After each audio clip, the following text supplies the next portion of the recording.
Bezrat Hashem, on est Shabbat Razon, on arrive dans la semaine de Tisha B'Av, Shavua Shech Albo. Les 3 semaines, elles sont très chashuvot. Les 3 semaines pendant lesquelles il y a eu la destruction des 2 Beth Amikdashot. Le Beth Amikdash et le Beth Amikdash ils ont été détruits Tisha B'Av, mais ça a commencé déjà depuis le 17 Tammuz avec la brèche dans Yerushalayim. Dans les 2 temples, il y a eu aussi dans le mois de Tammuz des événements similaires. Et ensuite, alors une fois c'était le premier Beth Amikdash, c'était Bavel, l'ennemi. Ils sont rentrés, ils ont détruit Jérusalem jusqu'à Tisha B'Av où le Beth Amikdash a été brûlé. Et le deuxième temple, c'était avec les Romains. Avec les Romains, il y a eu plein de Kessar, il y a eu plein de chefs de Rome qui sont venus et qui ont essayé de détruire Jérusalem. C'était très dur de détruire Jérusalem, c'était très difficile. Bien que les Juifs, on va le voir dans l'Haftara, ils avaient abandonné la Torah. On va le voir dans l'Haftara de cette semaine, les Juifs ils avaient vraiment abandonné la Torah. Et quand même, leur mitzvot les protégeaient. Leur mérite était avec eux. Et donc les Romains, ils avaient beaucoup de mal à détruire Jérusalem. Plein de fois, on va voir dans la Gemara, plein de fois les Romains, ils rebroussaient chemin, le chef, il s'en allait, il s'enfuyait. Combien de fois le chef des armées, ou il a fait tchouva, ou il s'est converti, ou il s'est enfui, ou il a dit bon la prochaine fois. Moi j'avais plein. Ils avaient des protecteurs aussi, non? Des barcanes. Alors on va voir déjà, on va commencer par l'Haftara. Prenez ceux qui veulent prendre le texte d'Haftara pour voir que Mamash, le Matzav était caché. Ils n'étaient pas des bons juifs à l'époque. Le Khadam Souverain dit pourquoi une époque on a le Beth Amikdash, pourquoi c'était pas des bons juifs? Aujourd'hui on n'a rien, on n'a pas le Beth Amikdash, on n'a pas les Kohanim. Tu vois Jérusalem, tu vois pas des miracles quotidiens, alors qu'à l'époque tu voyais des miracles quotidiennement. Shlomo HaMelech il a fait une tefila à Hachem, il a dit tant qu'il y a le Beth Amikdash, n'importe qui vient au Beth Amikdash, il vient faire une prière à Hachem, même un goy qui soit exaucé. Un goy venait au Beth Amikdash, il faisait sa prière, il était exaucé. Imaginez la Hashgacha, la providence divine à l'époque du Beth Amikdash. Celui qui n'a pas vu Simcha Bet HaShoeva, il n'a rien vu. C'était vraiment une génération extraordinaire. Comment ils ont pu tellement se dégrader? Au contraire, c'est marqué dans les Mefarshim, ils disaient au contraire. Ils avaient une tellement grande confiance en eux, le Matzav était tellement magnifique, avec Hachem, le Beth Amikdash, les Korbanot, on avait tout. Les Juifs étaient, alors on avait tout, on était bien. Alors quand quelqu'un il a tout, il est bien, il est avec Hachem, il a peur de rien, il se laisse, il se permet toutes les fautes. Il dit Hachem, il dit vous faites vos avérotes, après vous avez votre korban pour expier. Et donc il y avait une grande efkirout. Alors on va voir Chazon Yeshayahu. Yeshayahu, c'est l'Haftara de cette semaine, Shabbat Razon, le Shabbat s'appelle Shabbat Razon, sur le nom de l'Haftara. Chazon Yeshayahu, il a une prophétie Yeshaya, Asher Chazal Yehuda Yerushalayim. Qu'est-ce qu'il a dit? Shimu Shamaim ve'aznu haaretz, qui Hachem diber. Je passe au passage bête. Shimu Shamaim ve'aznu haaretz. Écoute le ciel, écoute la terre, qui Hachem diber. Pourquoi écoute le ciel, écoute la terre? Parce qu'il n'y avait personne pour écouter. Les Juifs, quand on les réunissait pour écouter, alors comment ça se passait? Le Navi réunissait tout le monde et pour leur annoncer une voix d'Hachem. Et les gens à l'époque, ils voulaient pas écouter le Navi parce que il te dit du moussard, il te dit la morale, il faut faire tchouva, arrêter de faire ci, arrêter de faire ça. Ils voulaient pas écouter les Juifs. Qu'est-ce qu'ils faisaient? Pendant que le Navi parlait, alors ils jouaient de la musique, les gens. Ils jouaient du violon, ils faisaient la musique, pour pas écouter le Navi. Alors des fois le Navi s'approchait. Alors il y avait une autre technique, c'est marqué dans les Midrashim. Ils buvaient de l'alcool. Ils buvaient du vin, de la bière, jusqu'à être sous. Quand le Navi venait leur dire du moussard, on n'entend plus, on est complètement sous. Ils voulaient pas écouter. Alors qu'est-ce qu'il a dit? Yeshayahu? Yeshayahu il a dit, vous voulez pas m'écouter? Je vais parler au ciel et à la terre. Eux ils vont m'écouter. Et il disait prophétie, Azinu, Shimu Shamaim, écoutez le ciel, Azinu Haaretz, écoutez la terre. Parce qu'il n'y avait personne pour écouter, il fallait parler au ciel ou à la terre. Comme Moshe Rabbeinu qui a dit, Azinu Shamaim v'adaber avtish ma'aretz imrefi, Moshe Rabbeinu a parlé au ciel et à la terre pour une autre raison. Parce qu'il a pris le ciel et la terre à témoin, il a dit, si les Juifs font pas la Torah, le ciel tu donnes pas la pluie, la terre tu fais pas pousser les fruits, ils vont faire tchouva. Alors Yeshayahu aussi il a dit, vous voulez pas écouter? Alors moi je vais parler aussi à la terre, eux ils vont être les témoins, ils vont régler votre compte. Banim Gidalti, j'ai fait grandir des enfants, il dit Hachem. Romamti, je t'ai élevé, je t'ai fait grandir. Vem Pachoubi, maintenant il se fiche de moi, il se rebelle contre moi. Qui c'est qui nous fait grandir depuis qu'on est petit? Il y a Akash Baruch Hu depuis qu'on est dans le ventre de notre mère, et même avant.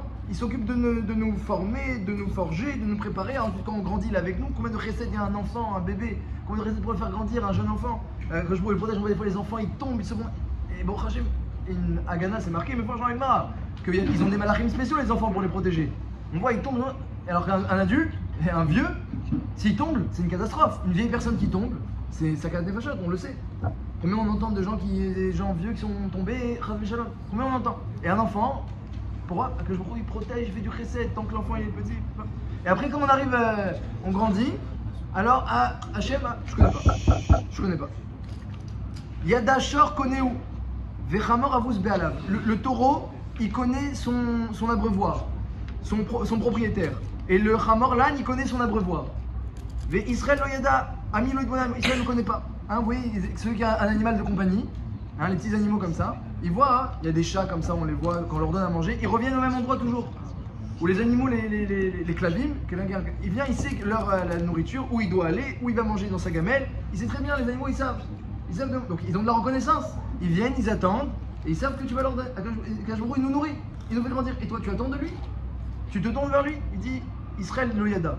Les taureaux, ils savent leur propriétaire. Les ânes, ils savent où ils vont manger. Ils connaissent leur abreuvoir. Toi, tu sais même pas qui c'est qui te nourrit, qui c'est qui te donne à manger. Moi, je te donne ta parnassa, je te donne ta nourriture, je te donne ton argent, etc. Et ensuite, quand il y a un client, un patron, j'annule mon limoud, j'annule ma mitzvah, j'annule ma tefila, j'annule ma chavruta, aïkar que j'organise bien mon emploi du temps de mon travail.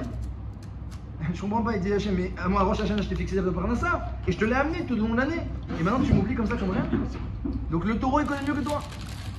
Et l'âne il est mieux que toi. Comme ça il dit Yeshayahu. Oy goy choté, pasuk dalet. Oy goy choté, keved avon. Donc il parle au peuple de l'époque. Ils étaient choté, keved avon. Ils étaient pleins de fautes. D'ailleurs c'est un peu contradictoire. Goy choté, c'est un peuple qui faute, choté involontairement. On parle d'une faute involontaire. Keved avon, on parle d'une faute volontaire. On dit ah c'est un peuple qui faute involontairement. Keved avon, ils sont pleins de fautes volontaires. Ça se contredit. Mais en fait c'est très simple. Quand quelqu'un il se permet des fautes involontaires, il cherche pas à savoir si c'est permis, c'est interdit. Il se prend pas la tête. Alors roté, il fait sans faire exprès. Mais après bah ça, il est tellement ancré dans sa faute que le jour où on dit ça c'est interdit. Ah non, ça je peux pas arrêter. Ça fait des années maintenant que je peux pas arrêter, c'est trop difficile.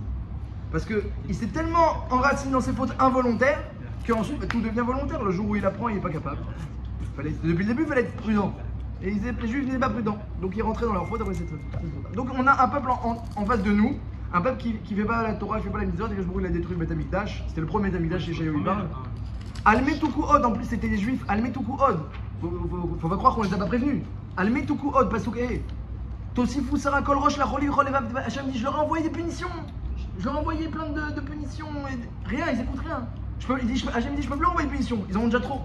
Est-ce qu'il y a des prophètes avant la destruction du Beth Amikdash qui annonçaient aussi la destruction? Voilà, j'ai. Non, ma question c'est est-ce qu'ils criaient au loup les prophètes? Ah bah oui, là, Odmet il va le dire. Il va le dire. Odmet il a dit vous voyez ce Beth Amikdash là, vous voyez, bah, vous le verrez plus.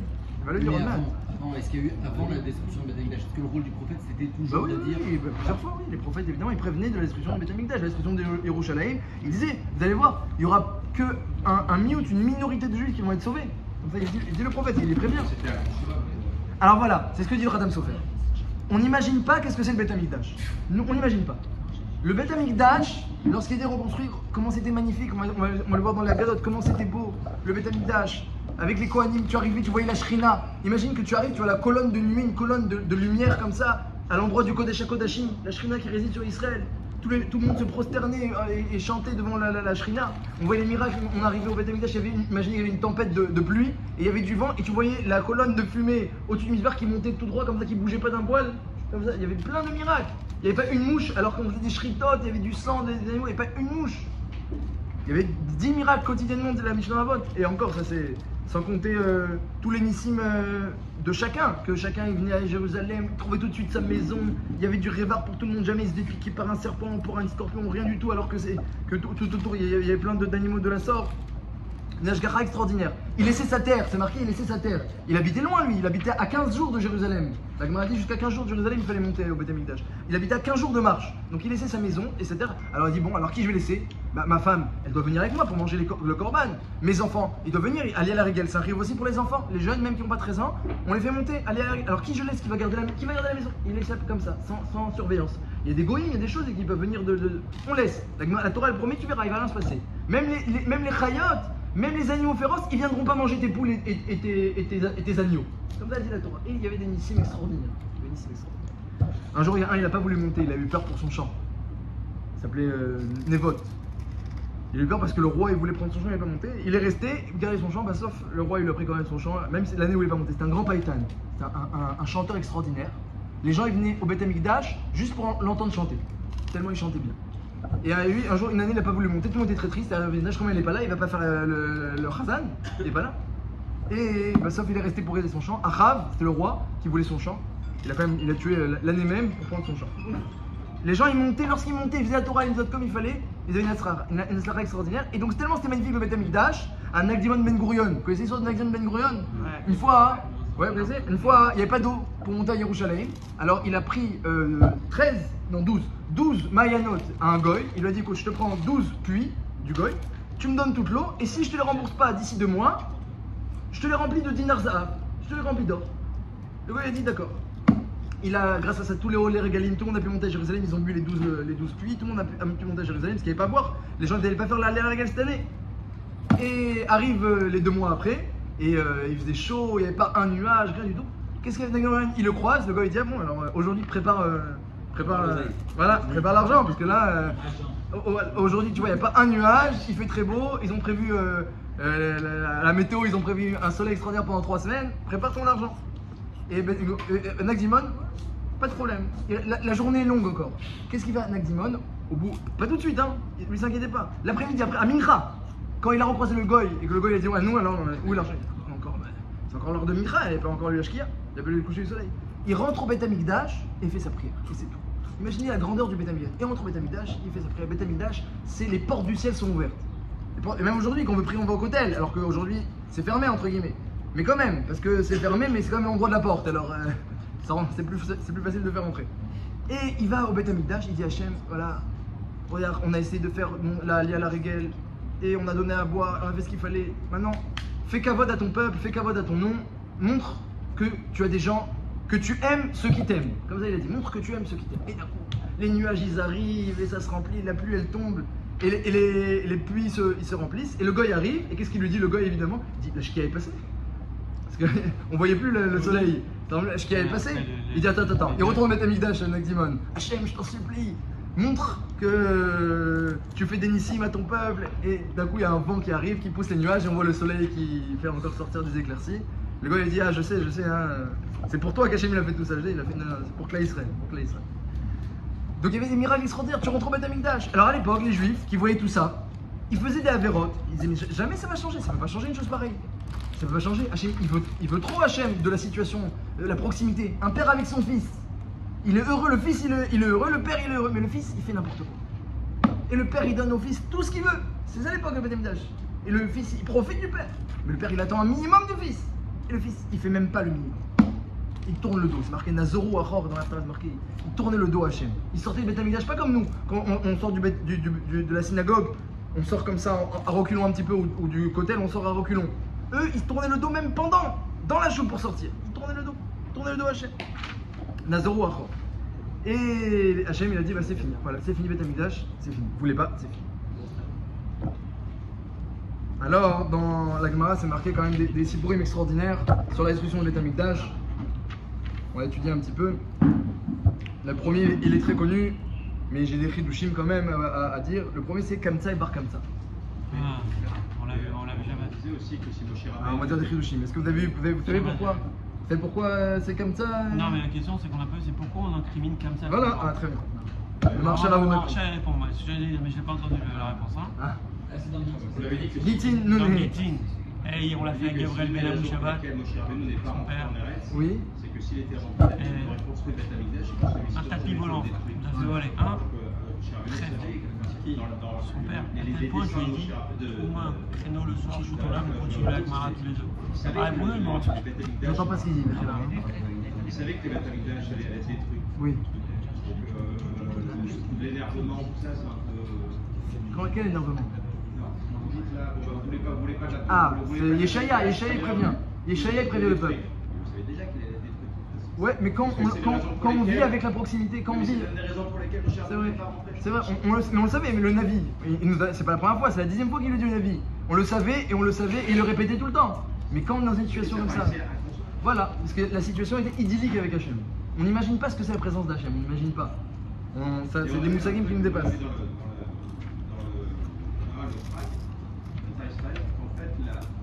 situation normale, c'est qui est le Beth Amikdash. Le fait qu'il n'y ait pas de Beth Amikdash, c'est une situation qui est totalement anormale dans le monde. Alors, Kol Panim, Kamsa et Bar Kamsa. Ouais. Vous connaissez l'histoire ou pas de Kamsa et Bar On Kamsa? l'a fait jamais. Ah, On vous l'a l'avez pas été bon, on l'a pas été bon. Alors, on va le faire. Ah, sur le mariage. On l'a fait en résumé si vous la connaissez déjà. Comme ça, la Gemara dit que c'est à cause d'eux qu'ont été détruits Jérusalem. Il y avait un riche qui avait un meilleur ami qui s'appelait Kamsa. Il avait un ennemi juré qui s'appelait Bar Kamsa. Ce Bar Kamsa, il faut savoir, hein, il disait Mefarshim qu'il n'était pas, c'était pas un ennemi stam. C'était pas gratuitement son ennemi. C'était quelqu'un qui fréquentait les Romains, que des fois il dénonçait les Juifs, qui avait des idées un petit peu nouvelles et hérétiques. C'était pas un bon juif. C'était un juif un peu goïsé, quasi, romanisé. Alors, voilà, il était romanisé.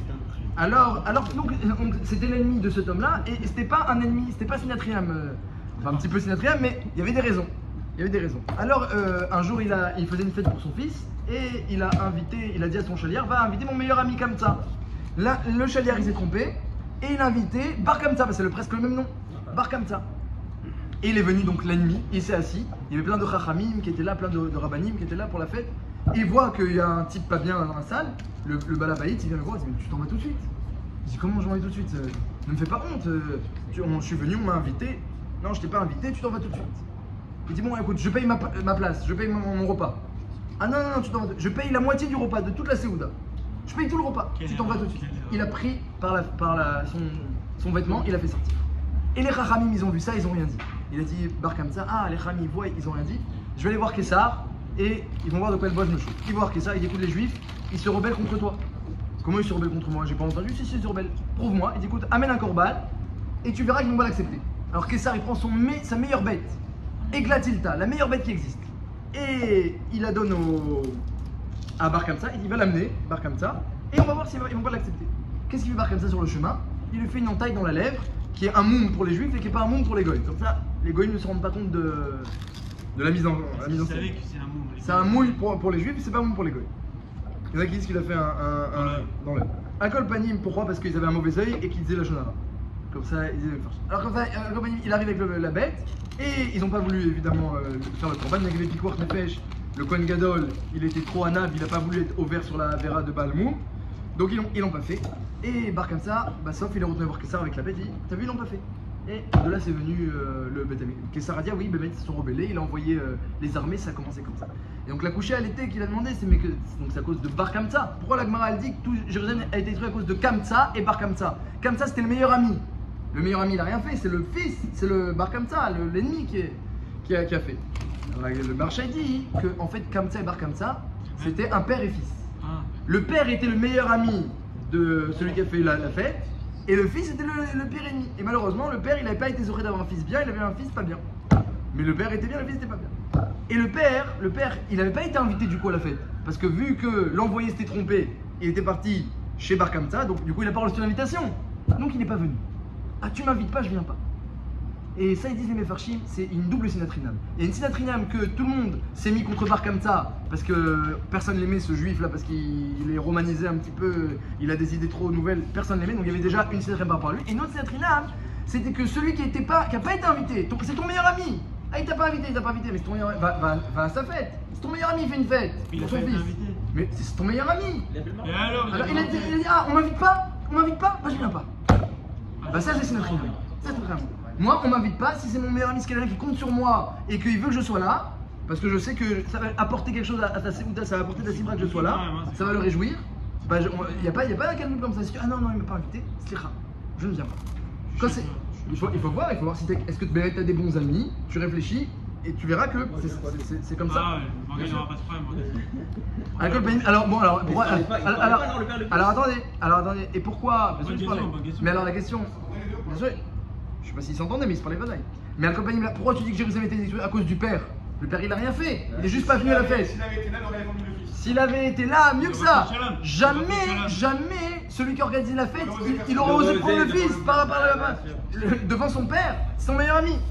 Donc tout Jérusalem a été détruit parce que il y a eu trop de sinatrium envers ce juif qui n'était pas clair, et de la sinatrium du père qui n'est pas venu parce qu'il n'a pas été invité. Non, je viens pas, on m'invite pas. Et donc il y avait un matzav de sinatrium. C'est un peu dur.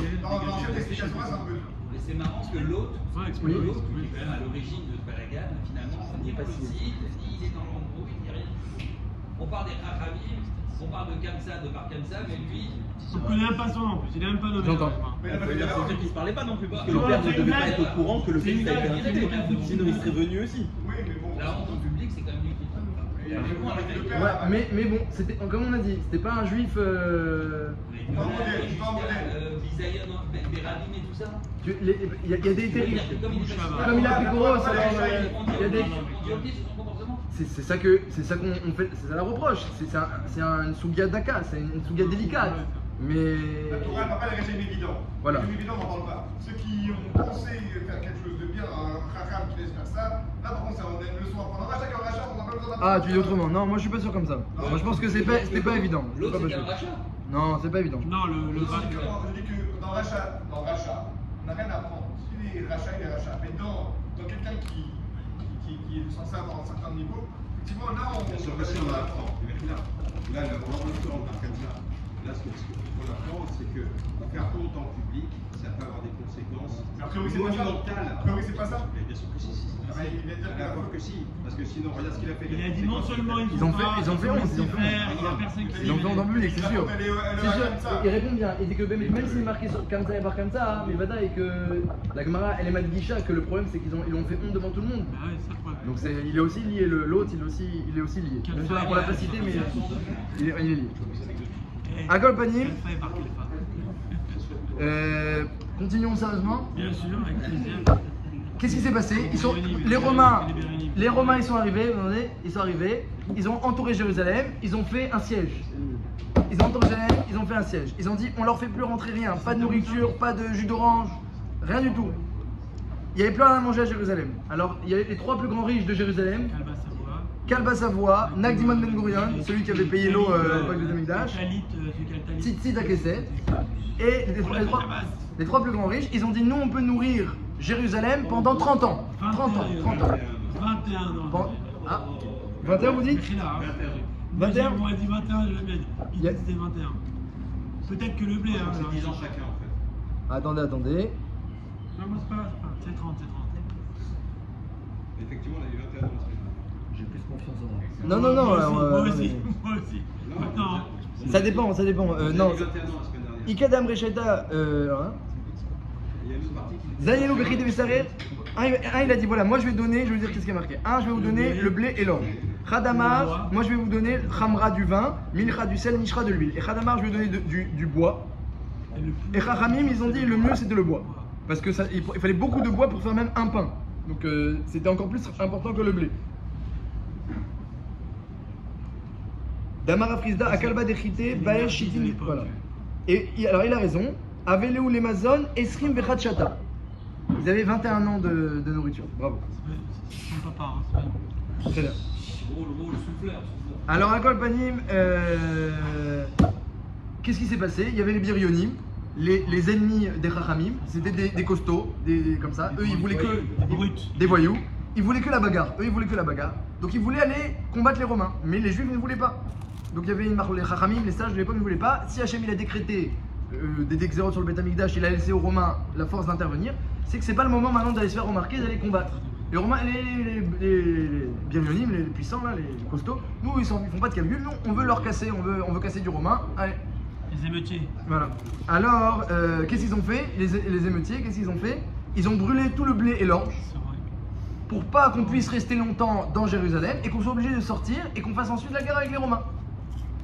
Voilà ce qui s'est passé. Et donc il y a une grande famille à Yerushalayim. La Gemara elle dit que Martha Bat Baitous, la plus riche de Jérusalem, la femme la plus riche de Jérusalem, elle n'a même pas de quoi manger. Elle a envoyé son serviteur chercher du pain. Il a dit il n'y a plus de pain. Au début, oui, il a fait une faire de farine. Au début, elle a dit mais moi, la faire de farine. Il est parti, il a dit il n'y a plus de faire de farine, il n'y a que du pain. Ah, moi du pain, non, il n'y a plus de pain maintenant, il n'y a que un pain noir. Ah, mais moi, pain noir, il n'y a plus. Et à chaque fois, sauf elle est sortie elle-même et elle a trouvé que les figues de Rabbi Tzadok. Rabbi Tzadok, il a jeûné pendant 40 ans. Il avait compris, Rabbi Tzadok, que le Beth Amikdash allait être détruit. Depuis 40 ans, avant la destruction du Beth Amikdash, il avait compris qu'il y avait déjà des menaces. Il s'est mis à jeûner tous les jours. Il jeûnait tous les jours, pendant 40 ans. Et comme il était devenu trop maigre, il ne pouvait plus avaler les figues. C'est trop dur d'avaler. Quand on est trop maigre, la nourriture ne passe pas. Alors il suçait les figues et ensuite il les jetait.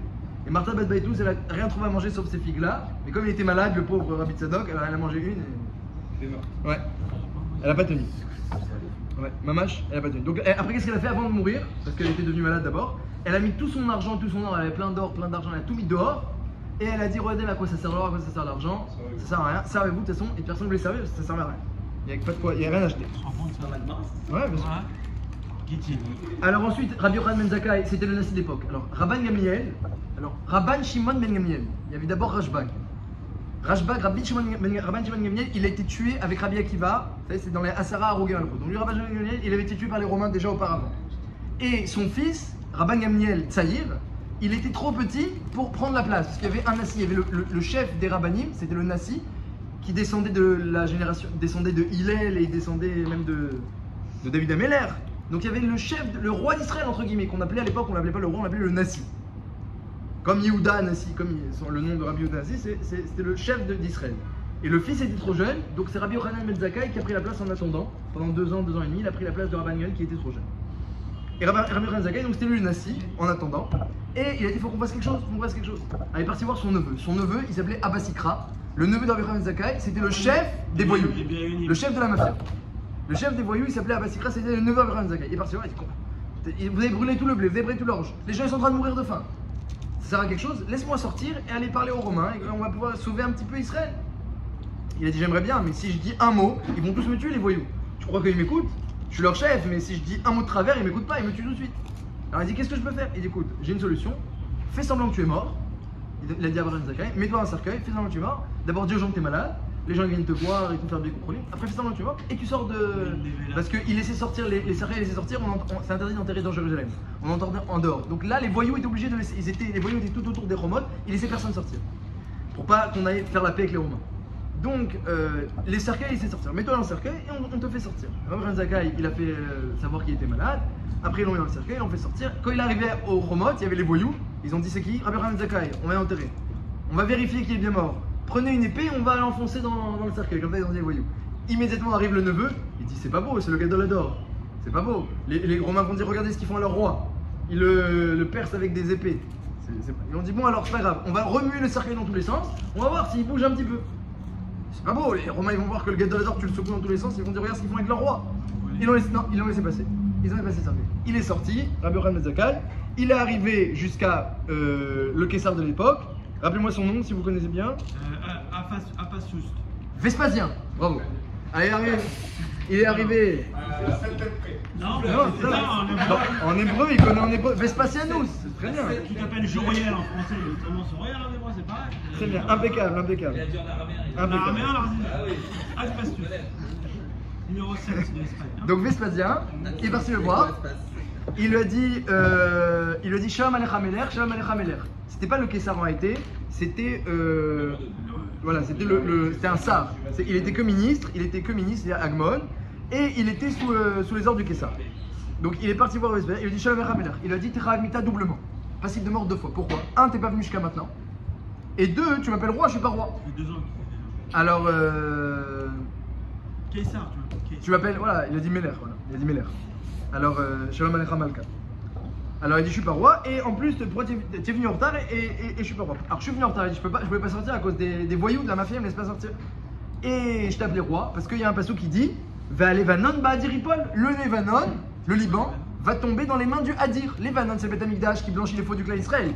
Hadir c'est un roi, comme c'est marqué dans un autre pasouk, sur le roi qu'il est Hadir. Donc le Beth Amikdash va tomber dans la main d'un roi. Donc si tu es en train de conquérir Jérusalem pour détruire le Beth Amikdash, forcément tu es roi. Bon, il a dit, mais et les voyous alors? Pourquoi vous n'avez pas fait la guerre, vous, contre les voyous? Il n'a pas répondu, Yochanan ben Zakkai n'a pas su répondre à la question. La Gemara dit que parfois Hachem il enlève la chorma au chachamim. Lorsqu'il veut entraîner des conséquences phaseuses, il enlève. Donc il n'a pas su répondre à la question. Pourquoi vous n'avez pas fait la combat contre les voyous? Il n'est pas sûr. La raison elle était qu'on voulait que tout le monde reste vivant et qu'il n'y ait pas de mort entre nous. Il n'a pas répondu. Entre-temps, il y a le Chaliar, un envoyé qui est arrivé, qui a dit Vespasien, le Kessar est mort, la grande assemblée vous a nommé comme nouveau roi. Ah, il a compris que Rabbi Yochanan ben Zakkai était sérieux. Il était sérieux. Alors il a dit bon écoute, demande-moi ce que tu veux. Demande-moi ce que tu veux, je réalise ta. J'aime bien petit. Voilà. Il a demandé. Alors, la Gemara dit Meshif Rachayim Achor. Encore une fois, Hachem a envoyé la Chorma à Rabbi Yochanan ben Zakkai. Il n'a pas demandé le Beth Amikdash. Il n'a pas demandé laissez tomber Jérusalem, laissez tomber. Il a juste demandé guérissez Rabbi Tzadok et remettez la Nessiout de Rabban Gamliel, qui maintenant il était en âge, il était plus adolescent, il était en âge de devenir prince d'Israël. Remettez Rabban Gamliel et sa Nessiout à Yavne en protégeant les Chachamim, qu'on puisse avoir une Tekouma, qu'on puisse avoir un maintien là-bas.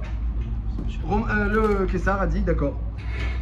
Ils ont envoyé des médecins chez Rabbi Tzadok. Rabbi Tzadok, il ne pouvait rien manger. Alors, Gemara dit comment ils ont fait pour le guérir? Ils ont fait tremper les Romains de l'eau, ils ont fait tremper du son dans de l'eau pour que le blé il donne du goût à l'eau, parce qu'ils ne pouvaient que avaler de l'eau, Rabbi Tzadok, ça fait 40 ans qu'ils jeûnent. Donc ils ont mis dans de l'eau du son et ils buvaient de l'eau avec du son parce qu'au moins il y a un goût de blé. Ensuite, quand il a repris un peu de force avec ce son là, ils ont mis de la farine dans l'eau. Donc ils pouvaient encore boire, mais c'était un peu plus épais déjà. Après, ils ont fait quelques temps plus tard une daïsa, une genre voilà, une bouillie, bravo. Et jusqu'à Kabasov, il a pu même remanger du pain. Donc voilà, donc ils ont guéri Rabbi Tzadok. Et c'est comme bizarre ce passage. Oui. Parce qu'en fait, lui, c'était pas un volontaire qui jeûnait.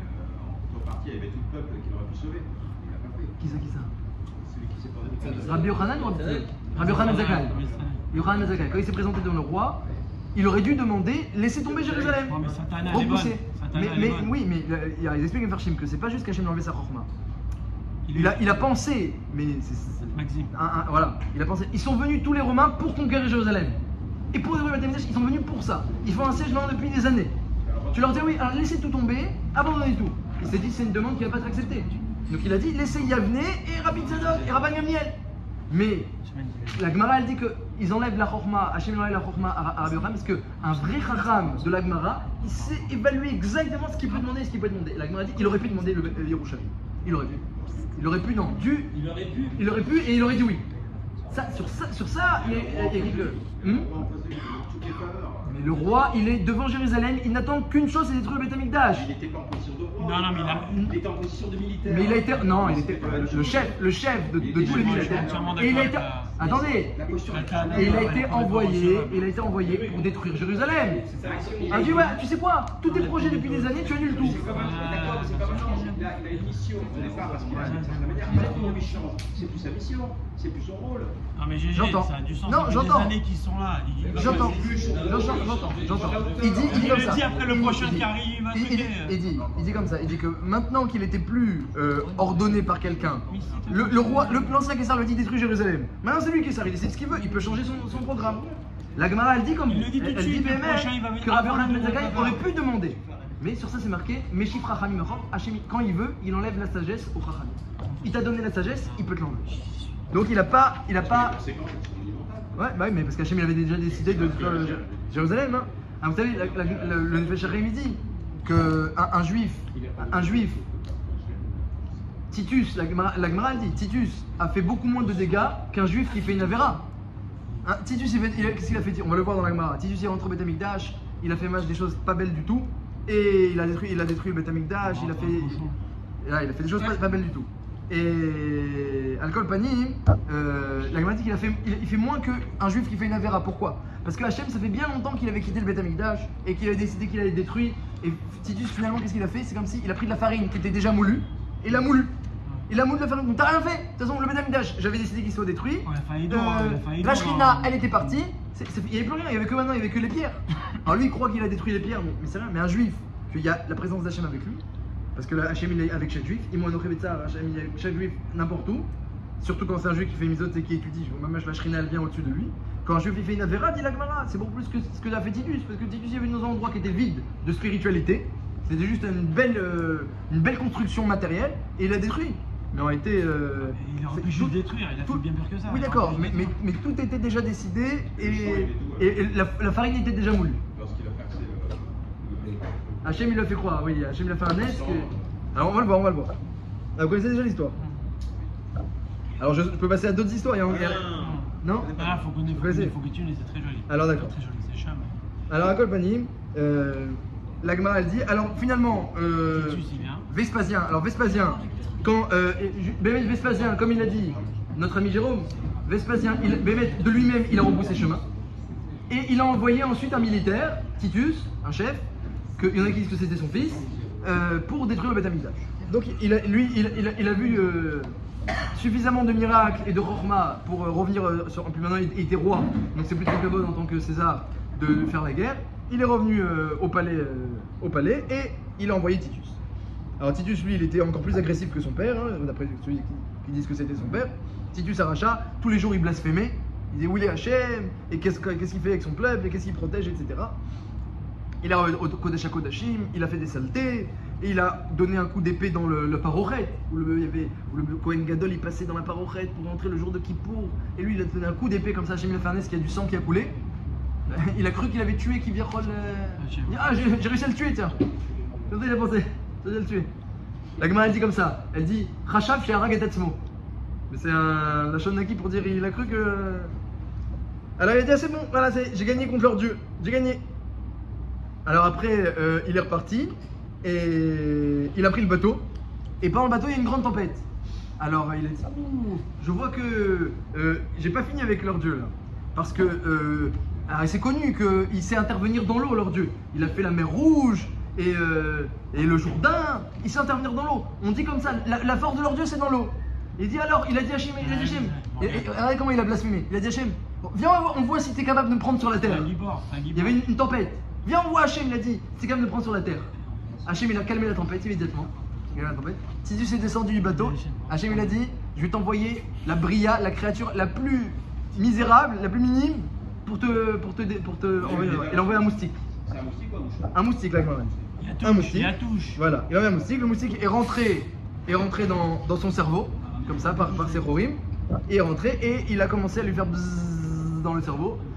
Et il mangeait en plus doucement le cerveau, et en plus il faisait bzzz, il n'en pouvait plus. Alors la seule chose qui le calmait, c'est quand une fois il passait à côté d'un forgeron. Il a vu, ah, le moustique il s'arrête.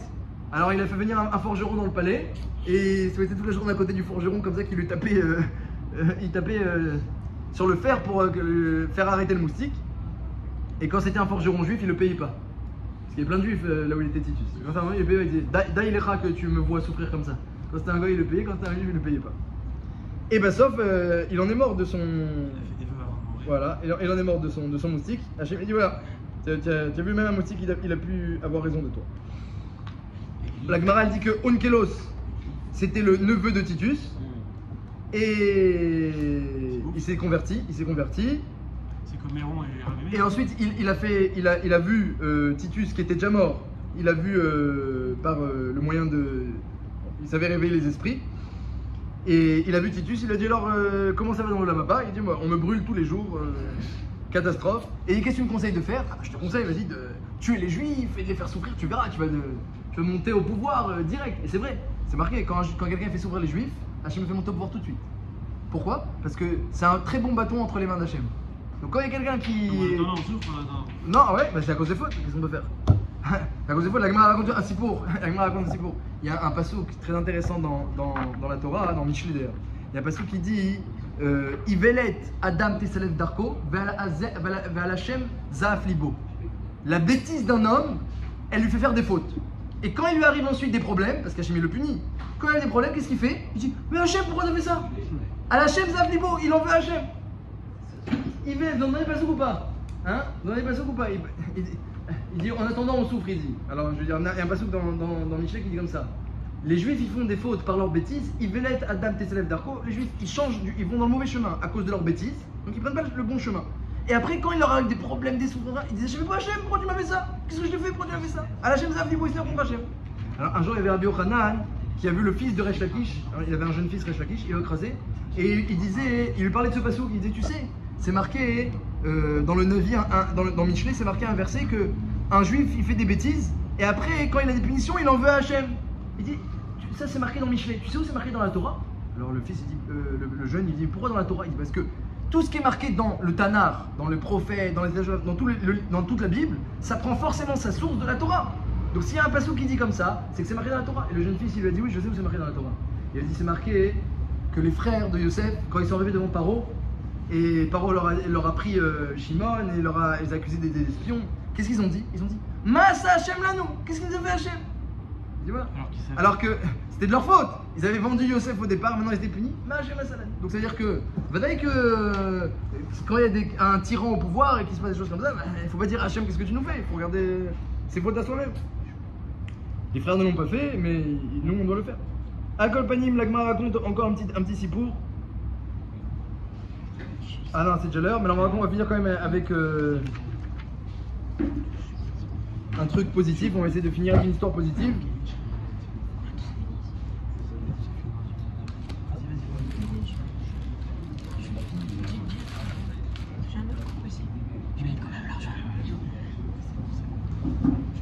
Oh, c'est marqué comme ça. À la fin de l'Haftara, c'est marqué un truc positif. C'est marqué, donc il y a une Haftara très difficile qui parle de la destruction. Mais à la fin de l'Haftara, c'est marqué Tzion Mishpat Tipade Veshavea Bitzdaka. La fin de l'Haftara, elle finit comme ça. Le dernier, bien que l'Haftara, elle parle de la destruction, de Beth Amikdash et de la punition. La fin de l'Haftara, c'est Tzion Bemishpat Tipade. Hachem, il va racheter Tzion Bemishpat par la justice. Veshavea, et ceux qui font tchouva, Bitzdaka par la tzedaka, avec la bonté. Celui qui fait tchouva, Hachem, il va le racheter par la bonté. Il va lui faire des chassadim. Et Tzion par la justice. Je vais me faire chier, il me demande pourquoi il va racheter Hachem Tzion par de la justice. Et ils disent quelque chose de très beau. Tzion, c'est le Beth Amikdash, c'est Yerushalayim. Yerushalayim, pourquoi Jérusalem a été détruite? C'est marqué dans Rashi. Hachem, il a pris dans Ele Pekuda Mishkan, Mishkan Haedut. À chaque fois, on parle de Mishkan, Rashi dit Mishkan, c'est la chose de Mashkon, c'est un gage. Quand les Juifs ils font pas la Torah et mitzvot, alors Hachem il pourrait taper sur les Juifs, mais il veut pas. Alors qu'est-ce qu'il fait? Il laisse les Juifs vivants, en tout cas une partie, et il prend le Beth Amikdash, il prend Jérusalem, c'est un Mashkon, c'est un gage. Je prends ça. Je prends le gage. Quand on l'a plus, donc c'est Hachem il a pris. Maintenant c'est pas le Mashkan. Alors c'est toujours ça, mais il est chez Hachem. Hachem c'est le prêteur. Donc maintenant on est redevable envers Hachem. On a une dette envers lui.